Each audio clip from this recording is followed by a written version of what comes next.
tugas untuk Bedo.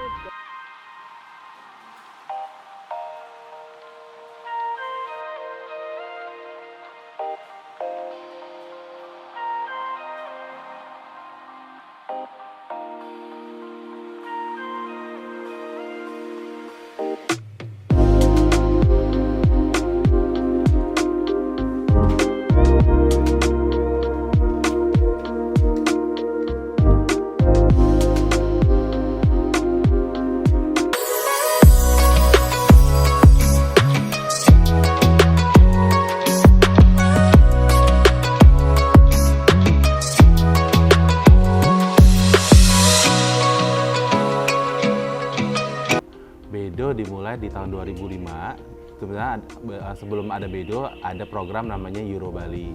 Itu adalah program yang dibuat oleh panitia Kuta Karnival.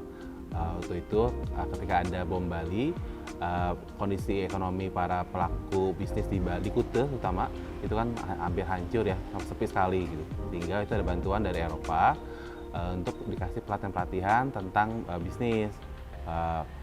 Itu pembicaraan dari L'Oreal dan segala macam. Nah kemudian setelah program itu selesai selama 2 tahun, para pelakunya sepakat untuk tidak bubar, dan itu mereka membentuk yayasan. Gitu. Nah, tujuannya awalnya sebenarnya lebih ke untuk kumpul-kumpul aja, gathering tiap bulan, sharing. Dan uniknya Bedo saat itu kan berbeda dengan asosiasi lain. Dulu asosiasi itu selalu satu sektor, furniture aja, fashion aja, dan kita multisektor. Dan kedua, dulu kita tuh terpolar ya, jadi ada asosiasi yang hanya isinya orang-orang lokal, orang-orang Bali gitu, dan orang lokal Jawa gitu. Ada lagi ntar yang orang-orang asing. Nah, Bedo pertama kali yang nyampur tuh, mix gitu, jadi agak ada sedikit unik gitu. Saat ini Bedo tidak hanya bekerja di Bali, tapi juga kita menyasar sampai ke seluruh Indonesia. Tahun 2010 kita diminta sama CBI dari Belanda untuk membantu program mereka. Mereka mencari perusahaan yang mau ekspor ke Eropa. Tapi ketika mereka sudah menseleksi, ternyata mereka merasa banyak pelaku bisnis di Indonesia itu yang nggak cukup siap untuk ikut pelatihan di Eropa. Sehingga mereka meminta Bedo untuk bikin program lokalnya. Jadi mereka ikut pelatihan dulu di Indonesia, nanti setelah digodok selama setahun, alumni-alumni pelatihan di Indonesia, dan kita kirim ke Eropa untuk pelatihan di sana. Peran Bedo adalah untuk membantu UMKM agar bisa maju secara ekonomi, juga punya tanggung jawab sosial dan lingkungan.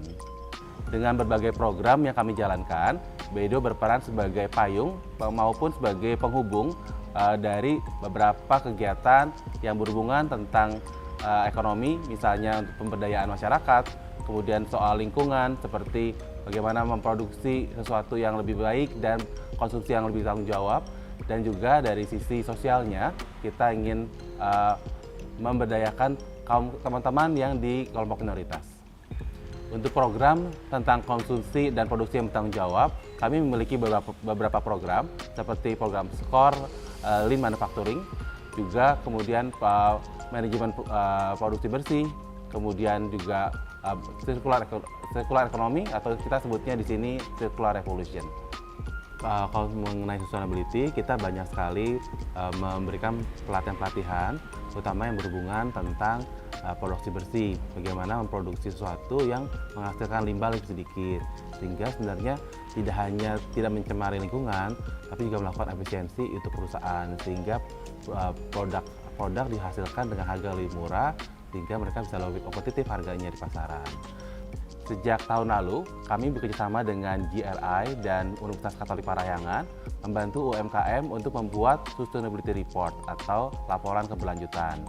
Targetnya adalah bagaimana UMKM yang selama ini sudah melakukan hal-hal baik itu bisa didokumentasikan dan bisa dipaparkan kepada calon-calon buyer mereka, sehingga menjadi penambahan nilai jual, terutama untuk teman-teman yang menargetkan ekspor.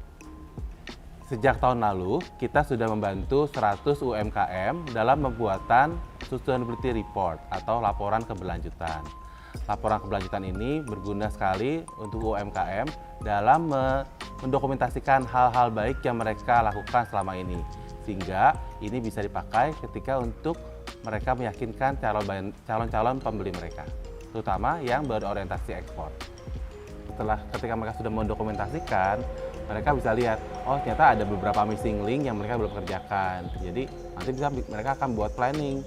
Oke, tahun ini ternyata aku belum ngerjain yang ini.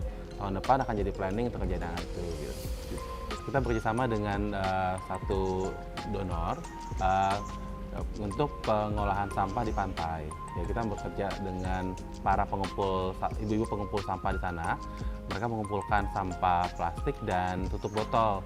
Yang kita fokuskan di sini tutup botolnya, dan kita juga tutup botol ini kemudian dikumpulkan dan dijual ke satu pelaku UMKM di Singaraja untuk dipres, kemudian dijadikan produk-produk UMKM yang bisa dijual dengan harga lebih tinggi. Dan si ibu-ibu pengumpul pantai ini pun bisa mendapatkan harga yang lebih baik dibanding dia hanya menjual as it is ke bank sampah katanya gitu. Terus kemudian juga ibu-ibu ini juga diajarkan juga untuk mengolah limbah-limbah daun di pantai dengan membuat ekoprint.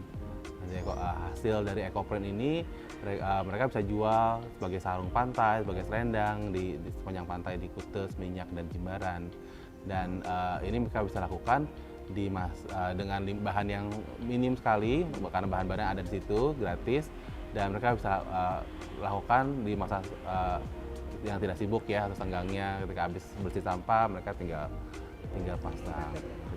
Bedo bersama Ailo dalam program sosial membantu para pengusaha transpuan dalam mengembangkan bisnisnya. Selain itu, kami juga membantu remaja disabilitas dalam akses menuju dunia formal, dibantu oleh GIZ, Puspa di Bali, di Network, dan Divaling. Dari segi ekonomi, Bedo mendampingi lebih dari 1.500 UMKM setiap tahunnya, di mana 90%-nya adalah UMKM perempuan. Dengan program digitalisasi, melalui aplikasi Optima UKM, maupun peningkatan pasar, baik domestik maupun ekspor, agar mereka bisa meningkatkan pendapatannya.